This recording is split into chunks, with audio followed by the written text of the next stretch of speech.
Hello, everyone, and welcome to another story time brought to you by me, Miss Seisha.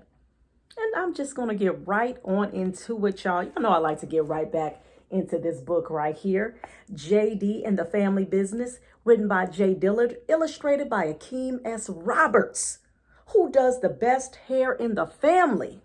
Now, for those of you who have been keeping up with the book, you already know they made a mistake and broke the camera that did not belong to them. So this was Jordan's brother's camera, okay? And Jordan is JD's best friend. So y'all know this is crazy, right? So now they are dealing with sitting with that, okay?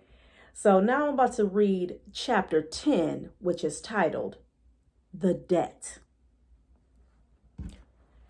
It was extra hot inside church the next day. Or maybe I was feeling guilty about the broken camera. Did I even have enough money saved up from Hart and Son to pay for something like that? I bet it cost a lot of money. While Mom and Vanessa sang in the choir and Grandma and Granddad did their deacon duties of leading the hymns before the pastor started giving his sermon, my job at church was to keep an eye on Justin. "Good morning, parishioners," Pastor Harris said as he calmly walked out to the podium. Pastor was a short, round man. He wore glasses and a deep crimson robe with a big cross on the back and long sleeves that flared out at the wrist. He wore his hair in a Caesar cut and had no facial hair. Even though he spoke in a booming, deep voice, he was always friendly and smiling.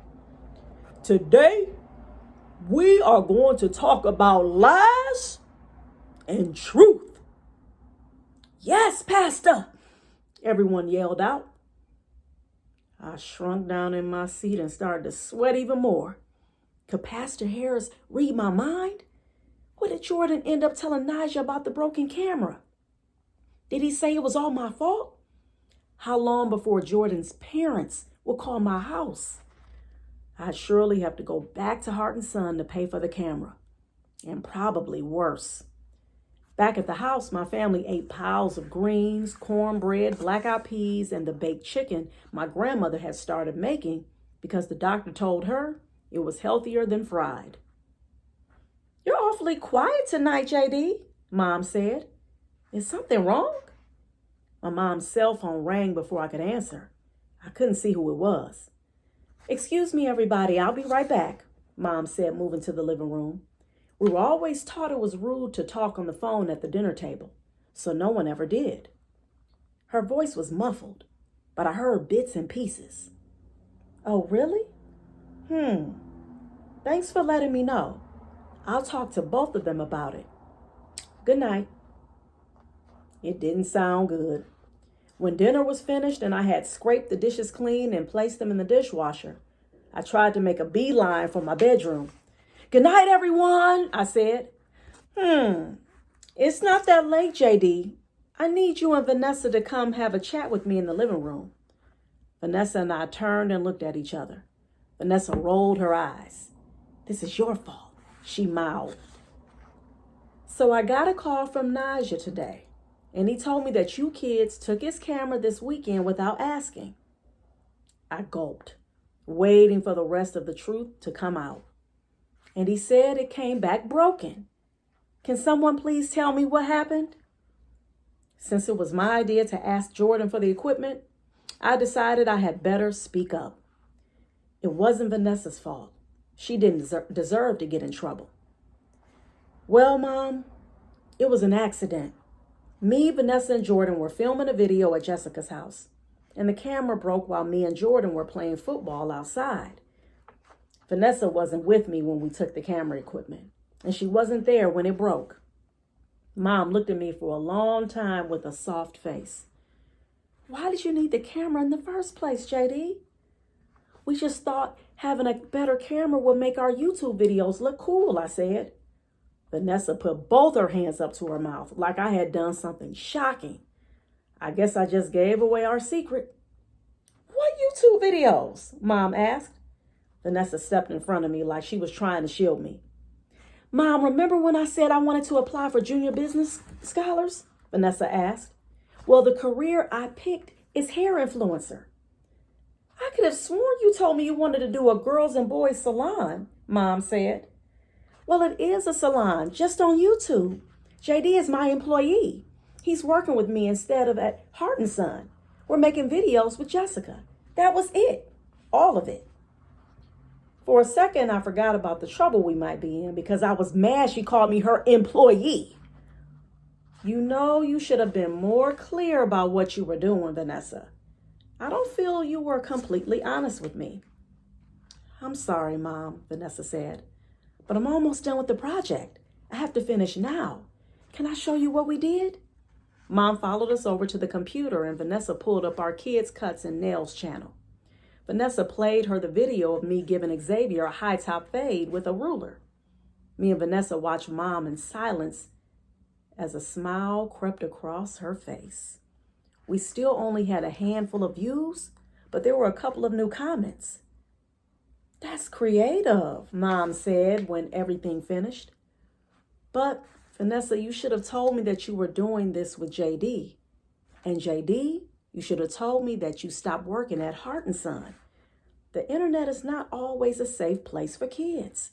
That's why I have the rule about having an adult in the room for your computer time. I was hoping that after all that, she would have forgotten about Naija's camera. It doesn't matter that Naija's camera broke by accident. You still took it without asking. Someone has to pay for it, she said. A new one costs $1,000. $1,000? It was hard to hear anything after Mom said that. But she explained that Mr. Matthews had decided to suspend Jordan's $50 allowance for 10 weeks to pay for half, and I was expected to pay for the rest. James, you do still have some money saved from Hart and Son, I hope. I couldn't lie.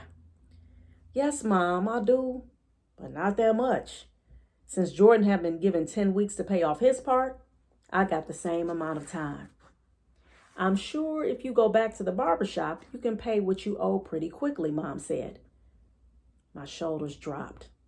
That was it. It was over. I shuffled back to my bedroom. I needed to start counting. Wow, y'all. MG. Oh, my goodness. Aw, I feel so sorry for JD. How y'all feel? I'm like, oh, my goodness. And I just love how they run their family. It's just so sweet, you know. And even though kids being kids, I know how it is. You know, I used to be a kid before, too.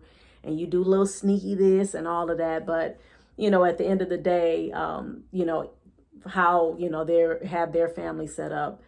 It is so cool because at least they have that conscience, right? You know, especially JD. I think with Vanessa, though, Vanessa, she that type, man. She like, I ain't about to say nothing. Somebody got to literally like pull it out of me.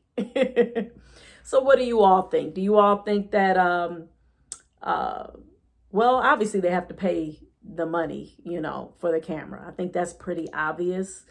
But hopefully maybe, you know, JD will get a little bit of help, you know, from his mom or grandparents when they see that he's working hard to try to pay off that camera.